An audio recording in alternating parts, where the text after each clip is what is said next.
Life will really put you through shit sometimes, not because it wants to put you through shit, but because you need that challenge so that you can become a good driver. You need to trust yourself. And you need to know that you got this and you're gonna get through it. Because the truth is, how are you gonna be a bad bitch without the bad? You get what I'm saying? 1, 2, 3. My darling, I love you, I love you, I love you, I love you, I love you, I love you, I love you. Love you, I love you, I love you, I love you, I love you, I love you, I love you. Love you, I love you, I love you, I love you, I love you, I love you, I love you. What's up, everybody? It's your favorite YouTuber, the spiritual bad bitch. My name is Anila Sita, and if you're new here, then you're lucky, and if you're back, then welcome back. I'm so happy to have you on my channel again today. Are we liking this Ice Spice hair? You know, I bought this wig and I really wanted to style it the way that Ice Spice styles her hair. Your girl is really getting better and better at these installs. If you want to see videos of me installing wigs, then go and follow me on Instagram because I'll be posting shit on there. Today I really want to get into a powerful message, which is that bad times create bad bitches. So if you are a human, then you're gonna enjoy this video because we're gonna be talking about stuff that is gonna bring you self-love, confidence, compassion. I want to bring you healing and just positive vibes. You know what I'm about. Today's video is gonna be very real. I mean, as usual on my channel, because you guys know I'm a real bitch who likes to bring real life examples into the shit. Here's the thing, when you're going through stuff, I feel like you're very zoomed in and it sucks and it's painful because the human experience is a challenge. But I think what I'm trying to give you is like that wider perspective of different situations. When we go through challenges, I believe it creates the person in us that we've always asked to be, but without those challenges we wouldn't become that person. Do you get what I'm saying? I've been learning so much about myself the past few weeks and your girl's been hella triggered, which I'm gonna talk about right now. All right, let's get into this personal shit that's been happening the past few weeks so that you can hopefully relate. So honestly, the past few weeks have been very hard for me. Literally, let's go back all the way to Christmas, and don't worry, like this is gonna lead into January and kind of how things unfolded in my life, and I know it's gonna help you, so wait till the end of the video because you are gonna benefit. I had so many emotions come up on Christmas and towards New Year as well that were, you know, like unresolved stuff from my family. So I don't know what it is, but every year Christmas just makes me insanely uncomfortable and reminds me of the family that I come from, which I don't want to judge it and say it's bad or is good or whatever, but I will say, you know, there's just certain things in my family that I have not been okay with my whole life, and it's been the reason why I've separated myself the past few years. And even though I celebrated Christmas with my boyfriend here in California and his beautiful family who are so nice to me and literally treat me like a member of the family, treat me so loving, I still ended up feeling kind of like an outsider inside of myself because that's how I feel in my family. And I was kind of going through all these internal wounds. You know, when you just feel something that you don't really feel like you can explain that feeling to anyone. You know, like when you're struggling, when you're going through stuff, it kind of feels like the thing that you want to do rather than open up and talk to people is more so shut down and feel sad about yourself. And for me, I think as somebody who literally withdraws and isolates when I'm going through stuff, I sometimes make it worse for myself, especially when I'm having these feelings. And wait, right? Because this is all part of the story. I then ended up going on a trip with my boyfriend and his family into the mountains, and I had all these internal things going on inside of me. And something I've really been struggling with, and I feel like a lot of women will be able to relate to this, I struggle a lot with codependency, where I really cling to my partner. And I think what happens to a lot of us women, right? I mean, talking about myself, but I'm sure others can relate, in a relationship, is that we expect our partner to fulfill our every need. And that was me. And I was on this trip with my boyfriend and his family, and I was feeling all these internal emotions about my family and feeling triggered and feeling like really alone and an outsider. But yet I'm finding myself blaming my partner in my mind for the way that I'm feeling and getting mad at whatever he's not doing. And it's really interesting because this shit taught me so much. It taught me manifestation.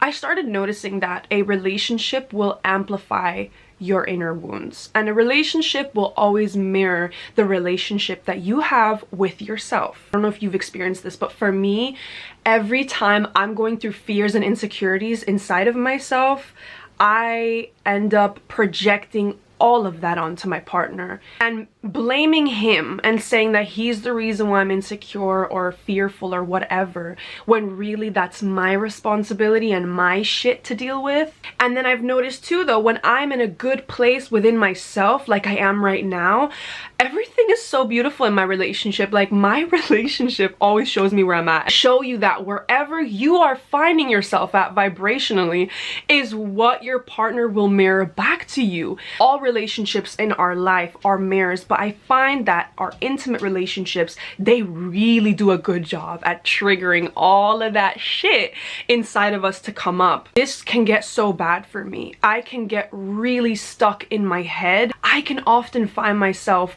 blaming like my partner or blaming other people in my life. And I really want to read you this quote from Abraham Hicks where she was talking about blame, because we all sometimes find ourselves blaming external things that are not actually to blame.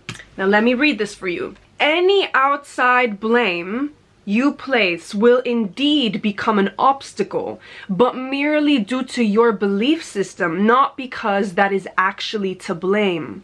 When you are self-empowered, you realize that you are source embodied. I really like this quote because it puts you right back in the driver's seat and makes you realize that anytime you are finding yourself blaming somebody for something in your life, you're giving your power away. And this is really what I've noticed within my relationship. If you do find yourself in a relationship, like especially for those girlies who've grown up in a chaotic environment, or girls who have daddy issues or just struggle romantically, like me, I'm in a healthy relationship, but I still sometimes get to a point where I will sabotage a relationship like in my mind, and I'll overthink it and I'll want to escape it and I'll become incredibly avoidant. It's weird because I have anxious attachment, but certain things in my life, especially when I'm going through shit, it triggers my avoidance and it makes me shut everyone out. Please just know that if you go through that kind of stuff, you are not alone. I just also want to make you realize, and I talk about this all the time, but when somebody triggers something inside of you, it's usually that those feelings were existing inside of you. So say if somebody disappoints you, that is coming into your field, into your reality, because that disappointment was already existing inside of you to begin with. And that person who's triggering it is just triggering that emotion to come up. And I think that's where we get really stuck. We do blame people and we say, it's your fault that I feel this way because I feel disappointed, which means you disappointed me. But in actuality, it's like, no, there's a disappointment that's been inside of you, probably, you know, trauma from your past and generational trauma, which I'm gonna get into in a second. And that person is doing their divine job in bringing that up. And this happens a lot with partners. Your intimate partners, I feel that our soul chooses our intimate partners or our intimate partner to teach us certain things about ourselves. And it is their divine job to trigger you so that you can grow. When you find yourself going through these things, don't beat yourself up, because you can have the awareness of this stuff but still feel insanely emotionally triggered and be like, it sucks right now and I'm in pain right now. And all you can do when you're in that is really just sit with it and be compassionate with yourself and be a parent to yourself. That is the only way you can heal, is by having that compassion with yourself. Now, what I wanted to tell you guys about generational trauma, this is something that like really clicked for me recently, and I'm sure you're gonna relate in some way.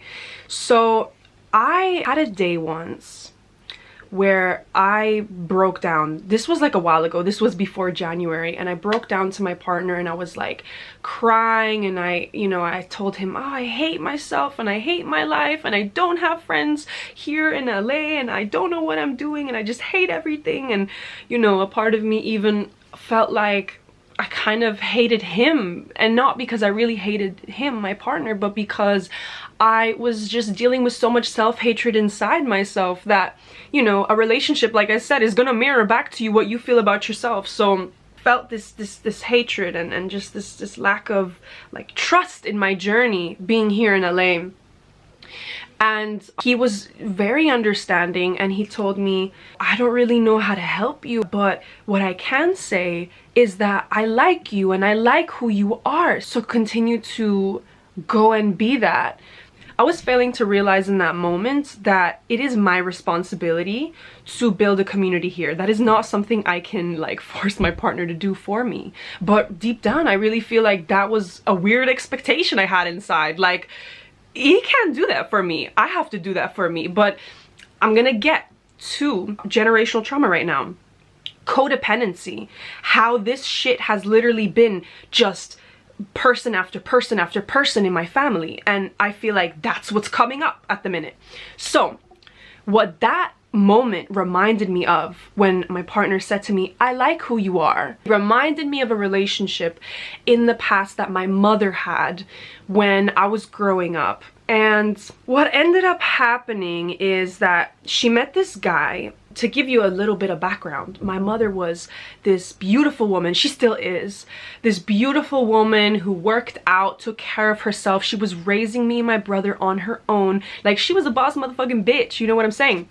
Whenever she ended up getting into a relationship, she would completely abandon herself, completely neglect herself. She stopped going to the gym. She would just completely and utterly escape into this other person.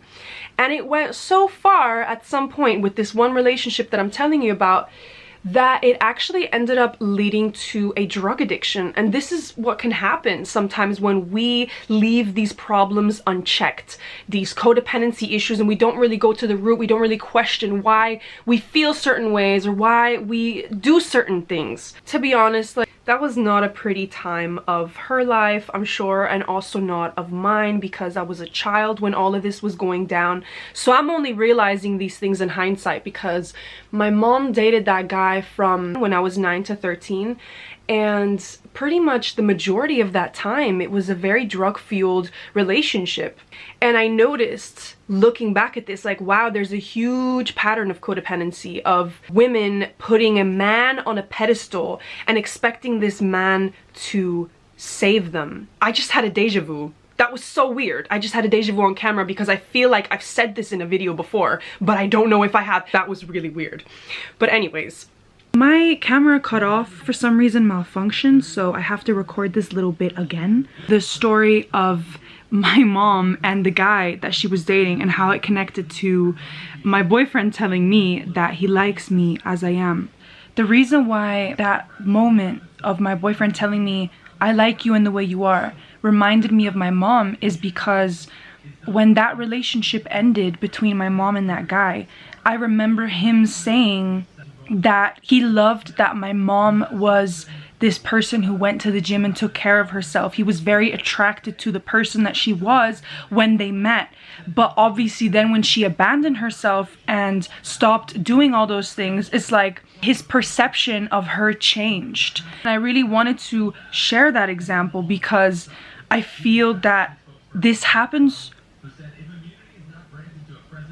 to a lot of us women. That we, for some reason, forget who we are, stop doing the things that we know we need to do for ourselves. So let's get back to the video. And this is what I realized about codependency. If you struggle with codependency, or you escape into a relationship, or you don't take care of yourself when you go into a relationship, it's often because there is a lack of self-love, a lack of self-acceptance, and an emotionally unavailable relationship going on that you have with yourself. Yes, with yourself, because you can be emotionally unavailable to yourself. And how emotional unavailability starts, I feel, is when you grow up around people who never teach you how to process your emotions. They don't teach you how to self-regulate, they don't teach you how to self-soothe, and they don't teach you how to self-validate. So then you become an adult and you're in a relationship and something's triggering you and you literally don't know what the fuck to do with that. Anybody who finds themselves escaping into an addiction, like I have done myself, and like my mother has done in the story I shared with you, it is always the person's attempt to self-soothe. So a person will escape to a drug not because they really want that deep down. I'm understanding now that people are escaping into it because that's the only means that they know and see. That's the only thing that to them feels like they can self-soothe, but it's really just putting a band-aid for the moment and making it build up even more, because what you don't confront is just gonna persist and it's gonna get worse, and your life is gonna just mirror constantly how you have these wounds inside yourself. And so what's been consuming my mind a lot the past month has been not repeating this generational trauma and really being in this relationship differently than I witnessed growing up. Because I'm not gonna lie, like I said, I have struggled with codependency. There have been weeks where like I just don't work, I don't do anything for myself. It's so weird. It's like an autopilot kind of robot thing that I'm not even realizing I'm doing it until a few days have passed. And I think that at the root of all of this that I'm talking about is self-love. Loving yourself enough to know that no matter where you are, who you're with, you need to love yourself enough to do the things that make you happy and really figure out, what does balance mean for you? Because everyone's different. And how much space do you need? How do you self-soothe, right? I'm hoping that talking about these things will open these conversations more for women to chip in and connect in the comments, hopefully. And now, because I've been going on for a long ass fucking time, let me get to this message of bad times create bad bitches. If you find yourself going through these emotions, I really think when you're in it, it is so tough and you find yourself asking, why me? This is a struggle. But I want you to understand that it is these moments that really build character and really show you who you are. Sometimes you have to go through stuff to figure out where you're at. In fact, to compare this even to driving, remember in the very beginning when I was driving in LA, I have had my driver's license for years, but I've never been able to really practice driving. But since I've come to LA, I've been using my boyfriend's car. And I remember one time I was in this really tiny ass tight road. There was only one car that could pass through, so I'm in this car and this car is coming from here and there's a car coming from the back, and I literally in that moment what I wanted to do is just cry, get out of the car and tell somebody, please can you do it for me? I don't know how to do this. And I was really freaking out inside myself. And I'm using this example as a metaphor for when you're going through shit, you know? And I'm freaking out and I think to myself, no, you need to trust yourself right now and trust that you can figure this out. So I'm moving my car around and it's failing kind of in the beginning. I'm not really knowing what I'm doing. I don't want to hit the other cars that are parked. But eventually I find a little spot to pull into and the cars are able to pass and I'm able to go. And I remember when I told my boyfriend this story, he said, that's the only way you learn.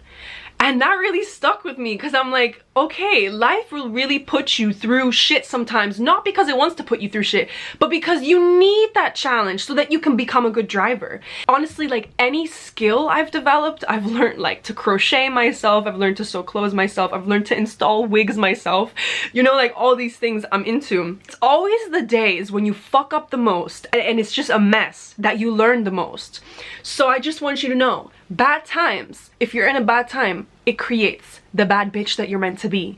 And you should never succumb to the victim mentality or thinking that life sucks and it's forever gonna be like this. It's temporary. You need to trust yourself and you need to know that you got this and you're gonna get through it. Because the truth is, how are you gonna be a bad bitch without the bad?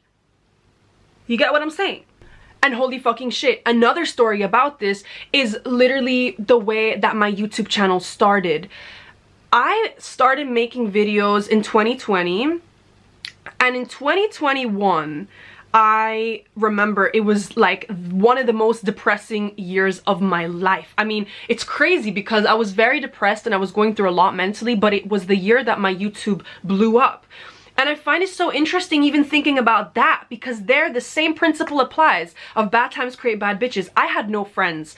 I felt so unheard. I felt not listened to by anybody in my life. I felt so misunderstood. I felt like an outcast, like a loser, just terrible. I was going through so much. Guess what I decided to do with those emotions? I decided to pour all of that into my channel.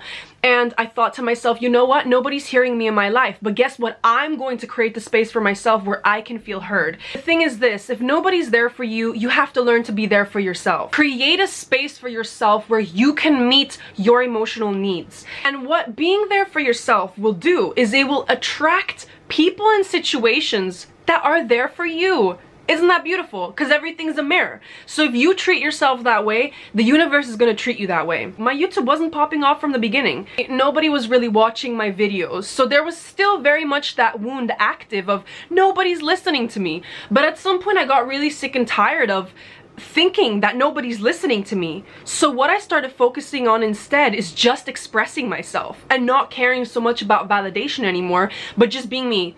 Guess what happens? I blew up on YouTube. I just really want you to realize that other people are not the issue. And whenever you think that they are, there's a wound going on inside. And I know this may not be the case for like really severe situations like abuse. That's a different story, okay? That's not what I'm talking about. But I'm talking about your daily life and all the encounters you have with people. I have noticed the more I experiment with this and I observe it, I can see that people are always mirroring back to me how I feel about myself. And you want to know what? The end game is always facing yourself. When you are triggered often by something in someone, it is something you have not accepted yet inside yourself. In fact, it's your shadow side that you've not gotten to know yet.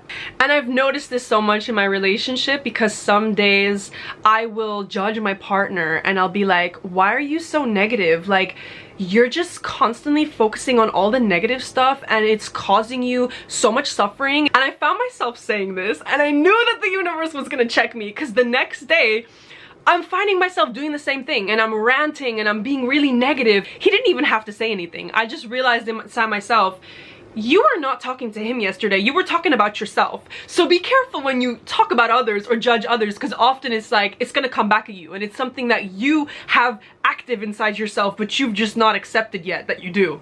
I really would like to finish this video off with a poem that I wrote because I want to be vulnerable with you. There's a question that really kept me from spiraling whenever I was going through stuff. And the question is, what if it all ends up working out beautifully? Like any situation in your life that you're finding yourself stressing right now, I please, I promise you, everything is gonna work out beautifully. Start asking yourself this question in your mind. What if everything works out beautifully? It will interrupt this excessive negative thinking. It will interrupt all that negativity. So let me read you this poem about my relationship and just things I've been learning. There's a million different directions I see our relationship going, the good and the bad. I find myself obsessing with the worst case scenario and I wonder why. I realized it's not that I lack trust in you, but I lack trust in the divine. What if it all ends up working out beautifully? This question keeps me from spiraling. When you grow up around addictions and abuse, you become accustomed to fearing the worst. Chaos becomes your new comfort zone. But love will challenge this comfort zone. Will you choose to grow by practicing unconditional love and forgiveness? By trusting them, which is therefore trusting the divine. I have been taking many things personally that are not actually about me. We are all little children hiding in adult bodies, pretending we know what the fuck we're doing when we really have no clue. And we all want to prove that we're important in some way, so we can feel like we have value and purpose. We are so afraid of the potential that everything is meaningless, including ourselves, when we're so delusionally wrapped up in our narcissistic stories and rigid perceptions around our identity. An identity crisis is invoked when you stop taking things personally. The good kind of identity crisis, as you are freed from the chains of things that were never really you to begin with. Sometimes when chaos and abuse is your comfort zone, you start to subconsciously perceive yourself as unlovable and unworthy. But it's a big fat lie. You are worthy and lovable. So stop looking for evidence in people's behavior that you are indeed unlovable, because you may find it in a self-fulfilling prophecy. Just stop. You are lovable and worthy. Let love in. Smile with it. Breathe it in. Stop rejecting it. You deserve all the good things in the world, and they are readily waiting to flow into your existence if you could just practice allowing them in, with the ever-present flow of well-being awaiting. I hope you liked my little poem, and I really hope that you liked this video. Thank you so much for being on my channel and commenting things. That's all I have to say for today. I really hope you enjoyed this video. Sending you so much love and light and healing and positive energy and vibes. I love you, I love you, I love you. Bye.